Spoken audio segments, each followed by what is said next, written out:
Sylhet Osmani medical college হাসপাতালে দ্বিতীয় দিনের মতো কর্মবিরতি পালন করছেন ইন্টার্ন চিকিৎসকরা।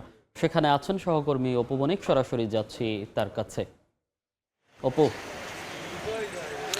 দেখুন, এই মুহূর্তে আমি আছি Sylhet MAG Osmani medical college হাসপাতালে এবং বিগত দুদিন যাবৎ ইন্টার্ন চিকিৎসকদের যে কর্মবিরতিটা চলমান ছিল সেটা কিন্তু আজ অবধি পর্যন্ত চলমান রয়েছে। গতকাল রাতেও কিন্তু ইন্টার্ন চিকিৎসকরা তাদের অধিকার আদায়ের লক্ষ্যে কিন্তু তারা মিছিল করেছেন। আমরা যেমনটি কথা বলেছি, এখানে কর্তব্যরত যারা চিকিৎসক রয়েছেন তাদের সাথে আমরা কথা বলেছি। তারা আমাদেরকে যেমনটি জানিয়েছেন যে তাদের দাবি আদায় না হওয়া পর্যন্ত তারা এই কর্মবিরতি চলমান রাখবেন বলে জানিয়েছেন। এবং এই মুহূর্তে আপনারা দেখতে পাচ্ছেন এখানে আমরা ইমার্জেন্সি ক্যাজুয়ালিটি যে বিভাগটি রয়েছে সেখানে এসেছি এবং এখানে প্রায় একজন চিকিৎসক আমরা লক্ষ্য করলাম, যেটা ইমার্জেন্সি সার্ভিস চালু করার জন্য তারা এখানে অবস্থান করেছেন।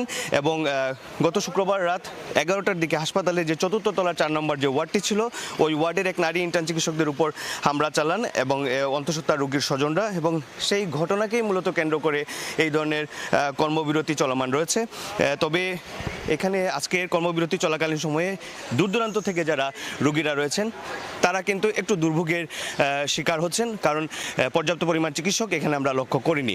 তো তাদের দাবি আদায়ের লক্ষ্যে কিন্তু তারা কর্মবিরতিতে রয়েছে।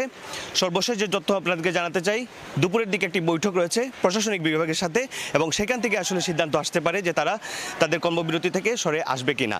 তো সিলেট থেকে এমএজি ওসমানী মেডিকেল কলেজ থেকে ইন্টার্ন চিকিৎসকদের কর্মবিরতির এই ছিল আমার কাছে সর্বশেষ খবরাখবর।